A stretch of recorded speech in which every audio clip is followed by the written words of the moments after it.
નમસ્કાર દર્શક મિત્રો, હું છું રૂપલ લુણીચિયા. સંપૂર્ણ ન્યૂઝમાં આપનું સ્વાગત છે. જ્યારથી ચૈત્રી નવરાત્રીનો પ્રારંભ થયો છે ત્યારથી ગુજરાતના સૌથી મોટા શક્તિપીઠ અંબાજી ખાતે ભક્તો મોટી સંખ્યામાં દર્શન કરવા આવી રહ્યા છે. અંબાજી મંદિરમાં ભક્તો બોલ મારી અંબે જય જય અંબેના નાદ સાથે માતાજીની ભક્તિ કરતા જોવા મળ્યા હતા. ચૈત્રી નવરાત્રીના 7મા નોરતે પણ ભક્તો વહેલી સવારથી જ માતાજીની મંગળા આરતીમાં જોડાયા હતા. લાંબી લાંબી લાઈનો મંદિરમાં જોવા મળી હતી. મંદિરમાં ચૈત્રી નવરાત્રી દરમિયાન દર્શનના સમયમાં ફેરફાર પણ કરવામાં આવ્યો છે. આજે ચૈત્રી નવરાત્રીના આઠમને લઈ હવનનું પણ આયોજન કરવામાં આવ્યું હતું. અંબાજી મંદિરમાં 8મા નોરતે ભક્તોની ભારે ભીડ જોવા મળી હતી. અંબાજી મંદિરમાં વહેલી સવારે 2 મંગળા આરતી કરવામાં આવી હતી. ચૈત્ર સુદ 20 થી આઠમ સુધી સવારે 2 મંગળા આરતી થાય છે. આવતીકાલથી મંદિરમાં માતાજીની સવારે 1 જ મંગળા આરતી કરવામાં આવશે. અંબાજી મંદિરના ભટ્ટજી મહારાજ દ્વારા આરતી કરવામાં આવે છે. એક આરતી ગર્ભગૃહની અંદર જ્યારે બીજી આરતી ઝવેરાની કરાઈ હતી.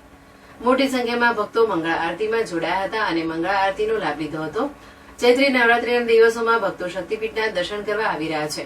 આજે ચૈત્રી નવરાત્રીની આઠમને લઈ અંબાજી મંદિરને રંગબેરંગી ફૂલોથી શણગારવામાં આવ્યું હતું.